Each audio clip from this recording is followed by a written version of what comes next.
வரலட்சுமி விரதத்தின் போது நம்ம பூஜை செய்யும் போது, அதாவது விளக்கேற்றும் போது இந்த 5 பொருட்களையும் சேர்த்து தீபம் ஏத்தி பாருங்களேன். உங்க வீட்ல ஐஸ்வர்யத்துக்கு பஞ்சமே இருக்காது. அதாவது அஷ்டலட்சுமிகள வழிபட்ட பலன் கிடைக்கும். குடும்பத்துல பணமும், செல்வமும், ஆரோக்கியமும் பெருகும். பெண்கள் தீர்க்க சுமங்கலி வரம் பெறலாம். இந்த 5 பொருட்களையும் விளக்குலயும் பயன்படுத்தணும். அதே போல பஞ்ச பாத்திரத்துல நீர் வைக்கிறீங்க இல்லையா? அதுலயும் நம்ம பயன்படுத்தணும்.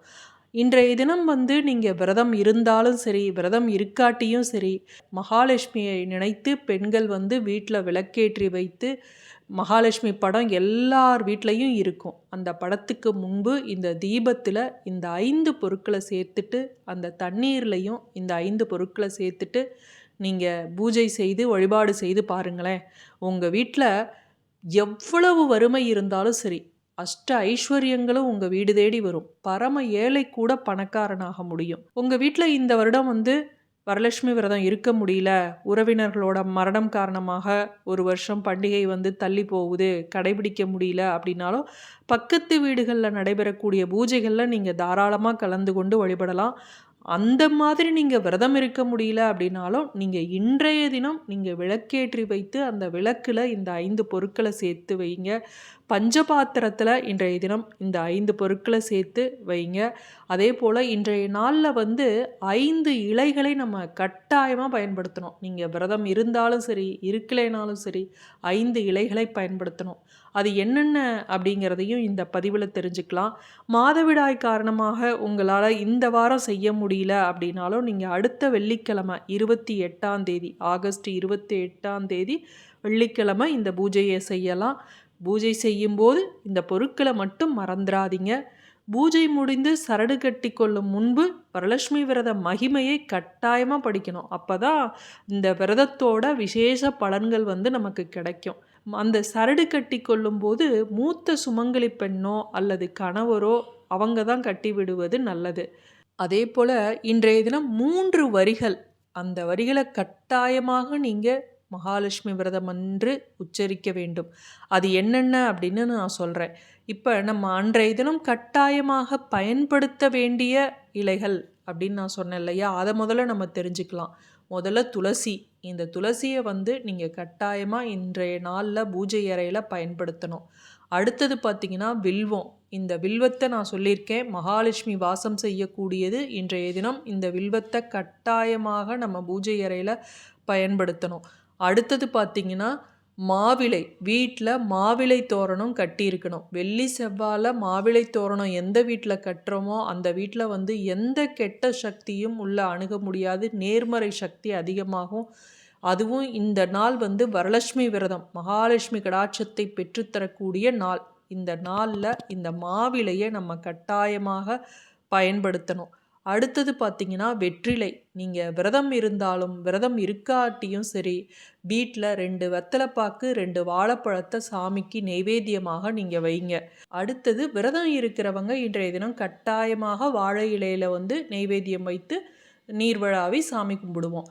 விரதம் இருக்காதவங்களும் இன்றைய தினம் உங்களால் முடிஞ்ச நைவேத்தியத்தை செய்து நீங்கள் சாமிக்கு அதாவது மகாலட்சுமி தாயாருக்கு வாழை இலையில் வைத்து நீர்வழாவி சாமி கும்பிட்டிங்கனாவே உங்களுக்கு மகாலட்சுமி கடாட்சம் கிடைக்கும்.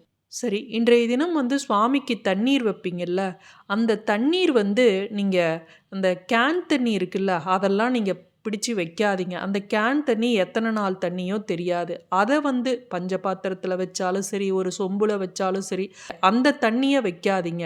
அந்த கேன் தண்ணிக்கு பதிலாக நீங்கள் பூமியில் ஊறிய தண்ணீர் தான், சுத்தமான தண்ணீரை தான் நம்ம பயன்படுத்தணும். இப்போ கோவிலில் கூட பாருங்கள், ஸ்ரீரங்கம் அரங்கநாதருக்கு காவேரி தண்ணீரை தான் கொண்டு அபிஷேகம் செய்வாங்க. சிவபெருமானுக்கும் பாருங்கள், அந்த ஆலயத்தில் இருக்கக்கூடிய தீர்த்த குளத்தில் இருந்து எடுத்துகிட்டு வருவாங்க. ஆலயத்தோட வடகிழக்கில் கிணறு இருக்கும். அந்த கிணற்று நீரை தான் பயன்படுத்துவாங்க. இந்த நாள் வரலட்சுமி விரதம் இல்லையா? மகாலட்சுமி கடாட்சத்தை நமக்கு முழுமையாக தரக்கூடிய ஒரு அற்புதமான நாள் அப்படின்னா இந்த வரலட்சுமி விரதம் தான்.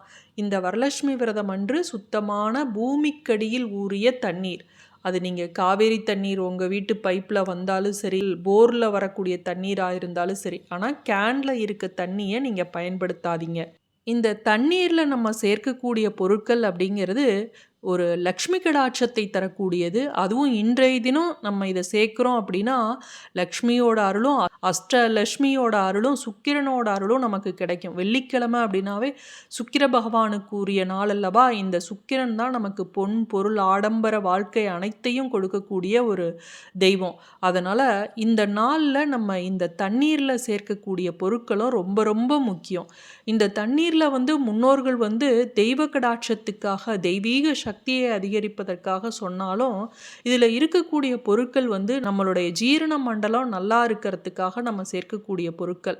அது ஆன்மீக ரீதியாக லக்ஷ்மி கடாட்சத்தை தரும் அப்படின்னாலும், நமக்கு டைஜஷனும் நல்லா ஆகணும் அப்படிங்கிறதுக்காக தான் நம்மளுடைய முன்னோர்கள் இந்த பொருட்களை இந்த வழிபாட்டின் போது அந்த பஞ்ச பாத்திரத்தில் வைக்கக்கூடிய நீரில் பயன்படுத்த சொன்னாங்க.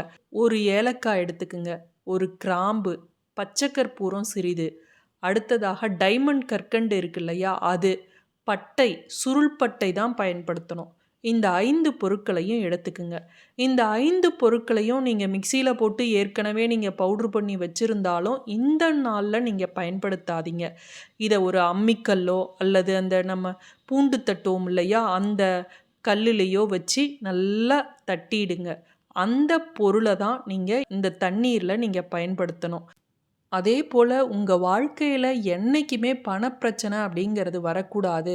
நம்ம வீட்டில் பணமும் தங்கமும் 16 செல்வமும் சேரணும் அப்படின்னா, விளக்கேற்றும் போது இந்த 5 பொருட்களையும் நம்ம அந்த தீபத்தில் பயன்படுத்தணும். அதற்கு இந்த பொடியையே நீங்கள் சிறிது அந்த தீபம் ஏற்றுறீங்க இல்லையா, அந்த எண்ணெயில் நெய் விட்டு ஏற்றுவது சிறப்பு. நெய் வாங்க முடியல அப்படிங்கிறவங்க எண்ணெய் ஊற்றி அதில் இதை போட்டுடுங்க. நீங்கள் விளக்கேற்றி வைத்துவிட்டு மறக்காமல் நீங்கள் சொல்ல வேண்டிய ஒன்று, ஓம் ஸ்ரீம் ஸ்ரீயை நமக, ஓம் ஹரிவல்லபாயை நமக. இது ரெண்டுமே சொல்ல தெரியல அப்படின்னா, ஓம் ஸ்ரீம் மகாலட்சுமியை நமக.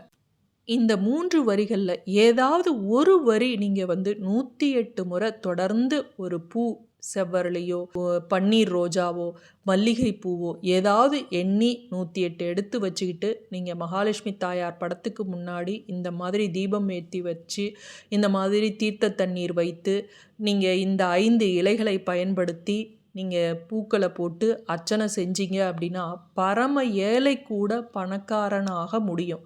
மற்ற நாட்களில் நீங்கள் இந்த 5 பொருட்களையும் நீங்கள் பவுட்ரு பண்ணி வச்சுக்கலாம். இதில் இருக்கக்கூடிய பொருட்களில் அளவுன்னு பார்த்தீங்கன்னா, எதுவும் இந்த அளவு போடணும் அப்படிங்கிறதெல்லாம் கணக்கு கிடையாது. நீங்கள் இந்த 5 பொருட்களையும் சேர்க்கணும். அப்போ தான் சுக்கிர பகவானோட அருளும் மகாலட்சுமி கடாட்சமும் கிடைக்கும். இந்த 5 பொருட்களையும் நீங்கள் ஒன்றா இடித்து இதை ஒரு டப்பாவில் போட்டு வச்சுக்குங்க. அதை நீங்கள் விளக்குலையும் பஞ்ச பாத்திரத்துலையும் போடுங்க.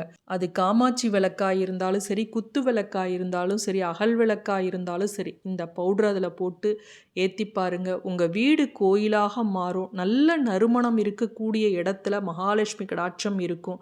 அதனால் பணத்தை ஈர்க்கக்கூடிய நேர்மறை சக்தியும் அந்த வீட்டில் அதிகரிக்கும்.